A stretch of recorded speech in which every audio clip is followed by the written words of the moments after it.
Assalamualaikum everyone.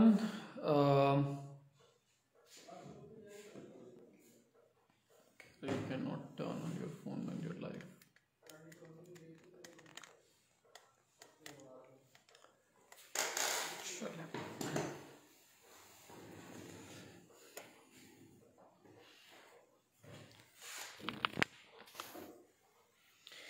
जी कैसे हैं आप लोग? खैरियत से हैं? I am sorry for starting this session late. थोड़ा सा लेट हो गया. उसकी रीज़न बेसिकली मल्टीपल रीजंस थी, तो हम उसकी डिटेल में नहीं जाते. मैं सिर्फ ये चाह रहा हूँ कि हम सिर्फ 1-2 मिनट वेट कर लें. इन द मीन वाइल हमारे कुछ स्टूडेंट्स ज्वाइन कर लेंगे और फिर हम डेफिनेटली जो है वो स्टार्ट कर सकते हैं.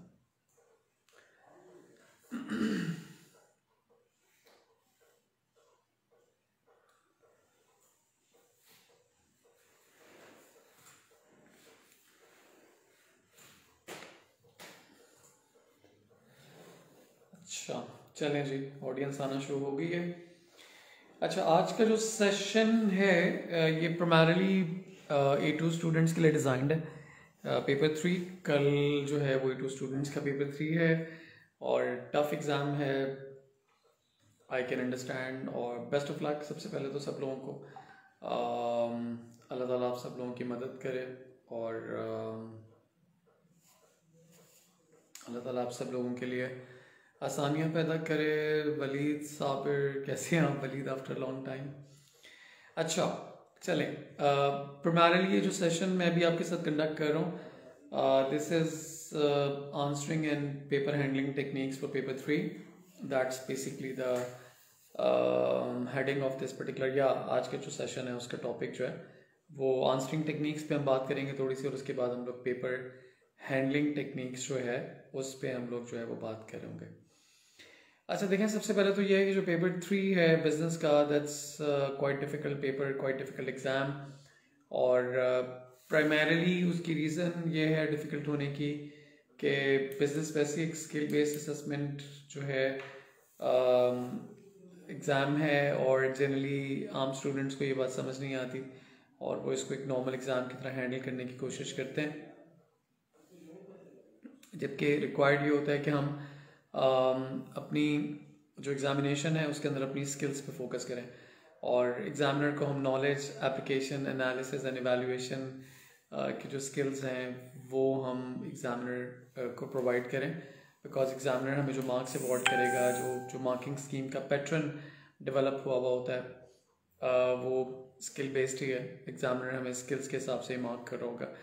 तो सबसे पहली चीज़ तो यही है कि अपने माइंड में थोड़ा रिफ्रेश कर लें कि हम लोग जो आंसर्स करेंगे पेपर 3 के अंदर वो स्किल बेस्ड आंसर्स होने चाहिए. We have to focus on providing knowledge, application skills, analysis and evaluation to examiner. अच्छा, अब देखिए, नॉलेज तो आप लोगों ने काफ़ी ले लिया है. आई थिंक आप सब लोग जो है वो काफ़ी टाइम से इस एग्ज़ाम को प्रिपेयर करते आ रहे हैं. आई कैन इमेजिन, बिकॉज ज़ाहिर है कि लास्ट में जून में भी एग्ज़ाम नहीं हुआ और उसकी वजह से आपको एक्स्ट्रा टाइम मिल गया. तो I think knowledge is something जो जो जो जिस पे आप लोग जो है वो मतलब लैक नहीं कर रहे होंगे. प्राइमरली जो लैक कर रहे होंगे, आई कैन इमेजिन वो एक एप्लीकेशन स्किल है, लेकिन वो भी किसी हद तक मेरा ख्याल है आप लोगों की कवर अप हो गई होगी. बिकॉज जैसे वी नो कि पेपर 3 जो है वो केस स्टडी बेस्ड एग्ज़ाम है और केस स्टडी बेस्ड एग्ज़ाम को हैंडल करने का बेस्ट तरीका ये होता है कि हम पहले केस स्टडी पे फोकस करें. We need to really understand the entire case study. We need to understand the entire situation described in the case study और फिर उसके अकॉर्डिंगली हम लोग जो है वो अपना आंसर कर रहे होंगे. अच्छा, अब जनरली मैं अपने स्टूडेंट्स को एडवाइस करता हूँ कि पेपर 3 के लिए they should spend 30 minutes on just reading and understanding the case study. Because अब जब 30 मिनट्स रीडिंग और अंडरस्टैंडिंग केस स्टडी पे स्पेंड करेंगे तो आपकी जो understanding of the situation and scenario described in the case है वो बहुत अच्छा हो जाएगा. और जब वो अच्छा होगा तो अल्टीमेटली उससे आपके आंसर्स की क्वालिटी इंप्रूव हो जाएगी. देखिए, मैं हमेशा अपने स्टूडेंट्स को ये समझाता हूँ कि बजाय इसके कि हम जेनेरिक आंसर्स लिखें और अपनी तरफ से बहुत अच्छा लिखने की कोशिश करें, लेकिन स्टिल हम कुछ मार्क्स लूज करते हैं because examiner is looking forward to have very specific case study based answers. तो बेहतर यह है कि हम केस स्टडी पे कंसंट्रेट करें, केस स्टडी को पढ़ें, उसमें जो मेन इंफॉर्मेशन है उसको अंडरलाइन करें। This is the best technique you can adopt. और उसके बाद देखें, जनरली मैं ये सजेस्ट करता हूँ कि आप पहले एक बार केस स्टडी पढ़ें। While reading the case study आप जो इंपॉर्टेंट इन्फॉर्मेशन है उसको अंडरलाइन करते रहें, और अंडरलाइन करने के बाद फिर आप दोबारा उसके बाद फिर आप क्वेश्चंस को पढ़ लें ताकि आपको आइडिया हो जाए कि कौन कौन से मेन टॉपिक्स हैं केस स्टडी के अंदर जिसके ऊपर एग्जामिनर ने क्वेश्चन किया हुआ है। और फिर दोबारा से केस स्टडी पढ़ें और कोशिश करें कि जब दोबारा आप सेकंड टाइम केस स्टडी पढ़ रहे हो तो अपन स्पेसिफिक जो पॉइंट्स हैं, स्पेसिफिक जो सेक्शंस हैं केस स्टडी के, जो आपको एक स्पेसिफिक क्वेश्चन को आंसर करने में हेल्प कर सकते हैं, उसको थोड़ा सा आप मार्क कर लें अपने रिमेम्बरेंस के लिए। आपको आइडिया हो जाएगा कि अच्छा जब आप इस क्वेश्चन पे पहुंचेंगे, क्वेश्चन 4 पे पहुंचेंगे, तो आपने किस specific part of case study को रेफर बैक करना है अपने क्वेश्चन को आंसर करने के लिए। तो ये सबसे पहली चीज़ है जो मैं जनरली स्टूडेंट्स को रिकमेंड करता हूँ, और ये बहुत हेल्पफुल रहती है, और बिलीव यू मी इससे आपके आंसर की क्वालिटी डेफिनेटली बेहतर हो जाएगी। देखिए, मैं केस स्टडी को जनरली ईजियर एग्जामिनेशन कंसिडर करता हूँ। उसकी रीज़न ये है कि एग्जामिनर आपको बहुत सारी इन्फॉर्मेशन केस स्टडी के अंदर प्रोवाइड कर देता है। आपका काम सिर्फ इतना सा है कि आपने उस इन्फॉर्मेशन को अंडरस्टैंड करना है, फुली अंडरस्टैंड करना है, और उसके बाद आपने क्वेश्चंस को अंडरस्टैंड करना है और आपने क्वेश्चंस को लिंक करना है उस इन्फॉर्मेशन के साथ, और केस में से ही आपने अपने आंसर्स के लिए जो मेन रेफरेंस है वो निकालना है, और फिर उसी के ऊपर आप अपना आंसर जो है उसको बेस कर रहे होंगे। तो ये सबसे पहली चीज़ है। हम सेकेंड नंबर पे डिस्कस करते हैं। सेकेंड नंबर पे जी आपकी जो स्ट्रक्चर ऑफ आंसर है वो आ जाता है, जो अगेन बहुत इंपॉर्टेंट है। देखें, बेसिकली बिजनेस में आंसरिंग स्ट्रक्चर आपका एग्जैक्टली उसी तरह से होता है जिस तरह से किसी भी सब्जेक्ट में आप एसेज को स्ट्रक्चर कर रहे होते हैं। अब आई थिंक आप लोगों को आइडिया है कि एसेज को स्ट्रक्चर करते वक्त जनरली हम एसेज को 3 पार्ट्स में डिवाइड करते हैं। सबसे पहले हम इंट्रोडक्शन पार्ट लिखते हैं, फिर हम अपना जो एनालिसिस का पार्ट है जिसको मेन बॉडी हम कहते हैं, हम उस पर फोकस करते हैं, हम उसको लिखते हैं, और उसके बाद फिर हम जो है वो एक कंक्लूजन या इवैल्यूएशन लिखने की कोशिश करते हैं। तो आई वुड एडवाइज कि आप सेम स्ट्रक्चर जो है वो पेपर 3 के अंदर फॉलो करें। आप सबसे पहले इंट्रोडक्शन लिखें। Introduction generally comprises of definition of the subject. जिस टॉपिक पे एग्जामिनर ने क्वेश्चन किया हुआ है आप वो उसको डिफाइन करके अपना आंसर स्टार्ट कर सकते हैं। आपकी मेन बॉडी क्रिटिकली इंपॉर्टेंट है। पेपर 3 में मैं सजेस्ट करता हूँ कि आप 4 to 6 मार्क्स वर्सेस 1 पॉइंट इस रूल को अप्लाई करें। जैसे एएस में मैंने आपको रूल्स बताए थे कि 8 मार्क के लिए you were suppose to write 2 points in 3 paragraphs, और 12 मार्क्स या 11 मार्क्स के लिए मैंने आपसे कहा था कि you are suppose to write 3 points और 5 paragraphs। तो A2 में अगर आप 8 to 12 मार्क्स वर्सेस 2 points, और इसी तरह से 14 and 16 मार्क्स वर्सेस 3 points, और 20 मार्क्स वर्सेस 4 points, अगर आप इस स्ट्रैटेजी को लेके चलेंगे तो बिलीव यू मी कि आपके आंसर्स की क्वालिटी बहुत अच्छी होगी, और आपकी जो probability of getting high grades है वो डेफिनेटली ज़्यादा हो जाएगी। अब अक्सर स्टूडेंट्स का प्रॉब्लम ये होता है कि सर हम 8 मार्क्स के लिए या 10 मार्क्स के लिए 2 points कैसे लिखें, और उनको लगता है कि 2 points बहुत कम है, और उनको लगता है कि ये 2 points के अंदर जो है वो प्रॉबेबली वो इतना मटेरियल नहीं लिख सकते जिससे वो अपने आंसर की लेंथ को जस्टिफाई कर सकें। उसका जवाब हमेशा मैं आपको यही देता हूँ कि आप एनालिटिकल स्किल जो है उस पर आपको काम करना चाहिए, लेकिन चूँकि अभी हम एक लास्ट मिनट डिस्कशन कर रहे हैं और जाहिर है इस वक्त मैं आपको एनालिटिकल स्किल सिखा नहीं सकता। वैसे by the way study resources का जो यूट्यूब चैनल है वहाँ पे एनालिटिकल स्किल्स पे मेरी एक वीडियो पड़ी हुई है। I would advise all of you कि आप उस वीडियो को देख लें, उससे आपको काफ़ी हेल्प मिल जाएगी, आपको थोड़ा सा एनालिसिस जो है उसको इम्प्रूव करने में हेल्प मिल जाएगी। लेकिन to be very simple and precise, analysis का मतलब ये है कि आपने जो भी पॉइंट लेना है आपने उसको डेवलप करना है, आपने उस पर डिस्कशन करनी है, आप उसके लिए रीजनिंग एंड आर्ग्यूमेंट्स प्रोवाइड करेंगे एग्जामिनर को, और ये सब कुछ जब आप करेंगे और मोस्ट इंपॉर्टेंटली आप उसका इम्पैक्ट बताएंगे कि उसका इम्पैक्ट क्या होगा, तो अल्टीमेटली आपका एनालिसिस बेहतर हो जाएगा। अच्छा, एक और चीज़ जो मैं आपको रिकमेंड करूँगा वो ये है कि पेपर 3 में आप कोशिश करें कि आप पॉइंट टू पॉइंट इवैल्यूएशन की तरफ जा रहे हो। पॉइंट टू पॉइंट इवैल्यूएशन का मतलब ये है कि जैसे आप फर्स्ट पॉइंट कंप्लीट करेंगे, उस पर डिस्कशन कंप्लीट करेंगे, तो साथ ही आप कोशिश करें कि आप उसको इवैल्यूएट कर लें। फिर आप सेकंड पॉइंट स्टार्ट करते हैं, जब उस पर डिस्कशन कंप्लीट हो जाए तो उसको इवैल्यूएट कर लें, और फिर इसी तरह से थर्ड पॉइंट स्टार्ट करें, जब वो कंप्लीट हो तो उसको इवैल्यूएट करें। और फिर आपने एक फाइनल एंड जिसको हम फाइनल इवैल्यूएशन या एंडिंग इवैल्यूएशन कहते हैं वो भी आपने लिखनी है। अच्छा, अब यहाँ पे 2-3 टिप्स मैं आपको इवैल्यूएशन के पॉइंट ऑफ व्यू से बता देता हूँ, उससे आपको डेफिनेटली हेल्प मिलेगी। एक पहली चीज़ तो ये है कि इवैल्यूएशन के लिए हमेशा आपको क्रिटिकल होना है। तो लेट्स से अगर हम किसी चीज़ के इंपॉर्टेंस पे डिस्कशन कर रहे हैं तो इवैल्यूएशन में आप थोड़ा उसके लिमिटेशंस पे फोकस करें, उसके प्रैक्टिकल प्रॉब्लम्स बताएं, लिमिटेशंस को हाईलाइट करें, तो उससे आपकी इवैल्यूएशन अच्छी हो जाएगी। अगर हम किसी चीज़ के ड्रॉबैक्स को डिस्कस कर रहे थे तो कोशिश करें कि आप बताएं कि उसका पॉजिटिव साइड क्या है और उसके बेनिफिट्स क्या हो सकते हैं।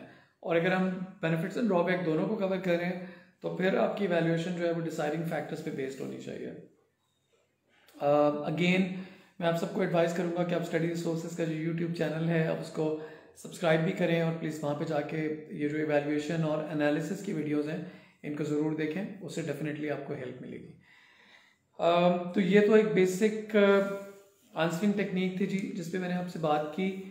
मैं जल्दी से रिव्यू कर देता हूँ। पहली चीज़ जो मैंने आपको समझाई वो ये है कि बिजनेस में आंसरिंग टेक्निक का मतलब ये है कि you need to focus on the 4 skills: knowledge, application, analysis and evaluation, क्योंकि आपकी जो बिजनेस की असेसमेंट होने वाली है वो स्किल बेस्ड होगी। सेकेंडली मैंने आपसे कहा कि आप 4 to 6 मार्क्स वर्सेस 1 पॉइंट की स्ट्रेटेजी अप्लाई करें।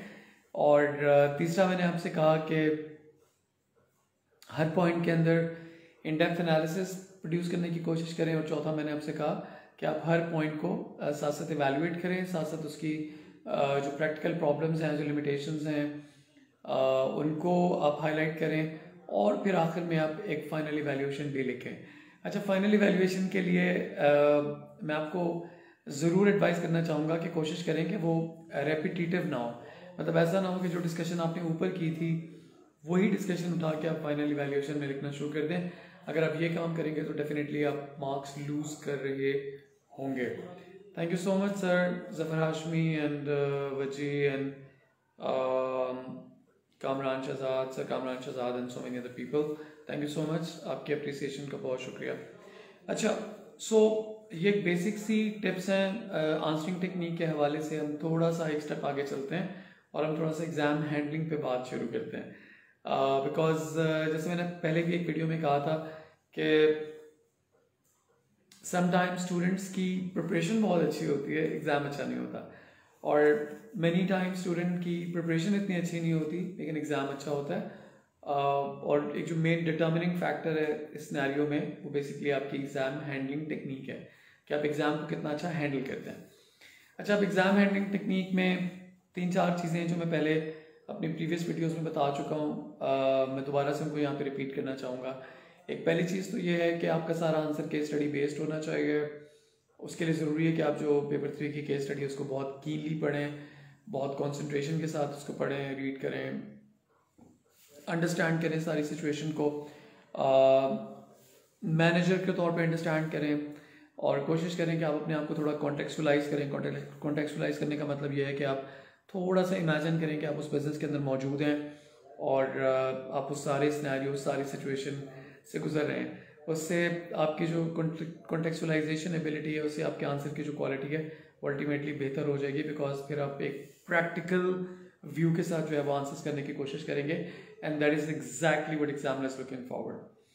अच्छा, अब सेकंड चीज़ जो बहुत इंपॉर्टेंट है वो ये है कि आपने पेपर रिलैक्स होकर हैंडल करना है। पेपर 3 डिफिकल्ट एग्जाम है, आई कैन इमेजिन, और टाइम मैनेजमेंट का इशू भी हो सकता है, लेकिन स्टिल अपने नर्व्स को कंट्रोल करें बिकॉज टेंस होने से, पैनिक होने से कुछ बेहतर नहीं होने वाला, रादर हो सकता है कि चीज़ें ख़राब हो जाएं। एक तीसरी चीज़ जो बहुत इंपॉर्टेंट है वो ये कि टाइम मैनेजमेंट पे बहुत ज़्यादा कॉन्सेंट्रेट कीजिएगा। बिकॉज मैनी टाइम्स ये होता है कि स्टूडेंट को एग्ज़ाम बहुत अच्छा आता है लेकिन वो उसको टाइमली कंप्लीट नहीं कर पाता और उससे उसका पेपर इनकम्प्लीट रह जाएगा, तो जाहिर है कि फिर आप मार्क्स लूज कर रहे होंगे। अच्छा, अब इसमें एक जो बहुत सिंपल टिप मैं आपको दे सकता हूँ वो ये है कि आपके पास 3 आवर्स का टाइम है, उसमें से आपने 30 मिनट्स डेडिकेट करने केस स्टडी को रीड और अंडरस्टैंड करने, अंडरलाइन करने और केस में उन पॉइंट्स को मार्क करने जो आपको एक सर्टेन क्वेश्चन को आंसर करने में हेल्प कर सकते हैं। तो 30 मिनट्स का डेडिकेटेड टाइम आपका यहाँ पे स्पेंड होना चाहिए। अच्छा, उसके बाद अनदर 30 मिनट्स आप निकाल लें जी अपने सेक्शन बी के लिए, जो आपने 20 मार्क का एक ऐसे अटेम्प्ट करना है जहाँ पे आपके पास चॉइस है, and that's only choice in paper 3। और जो बाकी आपके पास 2 आवर्स का टाइम है उसको आप स्पेंड करेंगे फॉर आंसरिंग सेक्शन ए। जो 80 मार्क का सेक्शन है 120 मिनट्स है आपके पास, टाइम को डिवाइड कर लीजिए, आपके पास 1.5 मिनट फॉर 1 मार्क अवेलेबल है। कोशिश करें कि आप question to question time manage करें, उससे आपकी टाइम मैनेजमेंट इंप्रूव हो जाएगी। जैसे अगर आप एक 10 मार्क का क्वेश्चन हैंडल कर रहे हैं तो यू मस्ट मेक श्योर कि वो 15 मिनट्स में कंप्लीट होना चाहिए। अगर आप 16 मार्क का क्वेश्चन हैंडल कर रहे हैं तो कोशिश करें कि वो 24 मिनट्स में कंप्लीट हो, बिकॉज जब आप question to question time manage करेंगे तो उससे अल्टीमेटली आपकी जो ओवरऑल टाइम मैनेजमेंट है वो इम्प्रूव होगी, और chances of incomplete paper, incomplete answers जो है वो डेफिनेटली रिड्यूस हो जाएंगे। फिर एक और इम्पॉर्टेंट चीज़ जो बहुत ज़्यादा इम्पॉर्टेंट है वो ये कि पेपर 3 जो लोग फर्स्ट टाइम दे रहे हैं उनको ये बात, इस बात का बड़ा क्लियर आइडिया होना चाहिए कि पेपर 3 में आपके पास राइटिंग स्पेस होगी। एग्जामिनर आपको हर क्वेश्चन के साथ एक राइटिंग स्पेस प्रोवाइड करेगा और आपने उसी स्पेस के अंदर अपना आंसर लिखना है। अच्छा, सिनेरियो में ये बड़ा आइडियल सिनेरियो होता है क्योंकि इसमें आपको बहुत बहुत फ्लेक्सिबिलिटी मिलती है कि आप एग्जाम क्वेश्चन के सीक्वेंस को फॉलो ना करें, और आपने करना भी नहीं है। प्लीज़ बी वेरी क्लियर कि आपने एग्जाम सीक्वेंस, जो एग्जाम क्वेश्चंस का सीक्वेंस है, आपने उसको हरगिज़ फॉलो नहीं करना। अगर आपको लग रहा है कि आपको क्वेश्चन 5 बहुत अच्छा आता है तो प्लीज़ क्वेश्चन 5 पहले स्टार्ट कर दें, उसका ए पार्ट कर लें, बी पार्ट कर लें, जो भी हमें डिपेंड करता है। फिर इसी तरह से अगर आपको लगता है क्वेश्चन 3 आपको उसके बाद बहुत अच्छा आता है तो क्वेश्चन 3 अटैम्प्ट करें। फिर आपको लगता है क्वेश्चन 2 बहुत अच्छा आता है तो क्वेश्चन 2 अटैम्प्ट करें। फिर आपको लगता है क्वेश्चन 4 अच्छा आता है तो क्वेश्चन 4 अटैम्प्ट करें। अच्छा, ऐसा भी होता है समटाइम कि आप एक क्वेश्चन अटैम्प्ट कर रहे हैं जिसके 2-3 पार्ट्स हैं, एक पार्ट आपने बहुत अच्छा कर लिया, सेकंड पार्ट में आके आप स्ट्रक हो गए। मेरी बात याद रखिएगा, please keep in mind you won't have time to waste during exam while thinking and concentrating on certain thing. तो प्लीज़ ये काम आपने नहीं करना। अगर आप एक क्वेश्चन के साथ स्टक हो गए तो just leave it over there और कोशिश करें कि आप सेकंड क्वेश्चन पे मूव ऑन कर जाएं, नेक्स्ट क्वेश्चन पे मूव ऑन कर जाएं, और जो आपके इनकम्प्लीट पार्ट्स होंगे उनको आप बाद में आके डेफिनेटली अटेम्प्ट कर सकते हैं। तो ये बहुत बेसिक सी टेक्निक्स हैं। आपको लग रहा होगा कि यार सर क्या बातें कर रहे हैं, बट बिलीव यू मी यही की टू सक्सेस है, और इन्हीं टेक्निक्स को अगर आप प्रॉपरली अप्लाई करेंगे तो बिलीव यू मी आपके पेपर जो है वो बहुत अच्छा होने वाला है।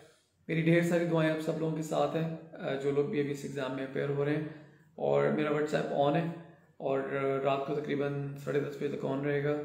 आपको किसी भी तरह की कोई भी इंक्वायरी आपके माइंड में है प्लीज़ मुझे ज़रूर पूछें।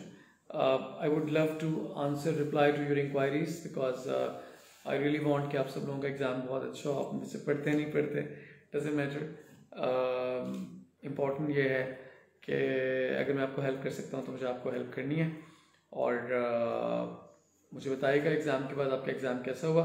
बहुत सारे बच्चों के मुझे मैसेजेस आते हैं, WhatsApp messages, and they let me know, अच्छा लगता है।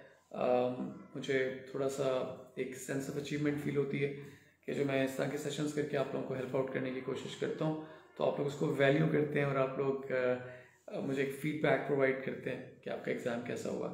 तो stay blessed, I am signing out. इसको वाइंड अप कर रहे हैं सेशन को, और मुझे बताइएगा कल ज़रूर पेपर के बाद कि आपका पेपर कैसा हुआ, और जो मैंने आपको छोटी छोटी टिप्स दी हैं उनको प्लीज़ माइंड में रखिएगा।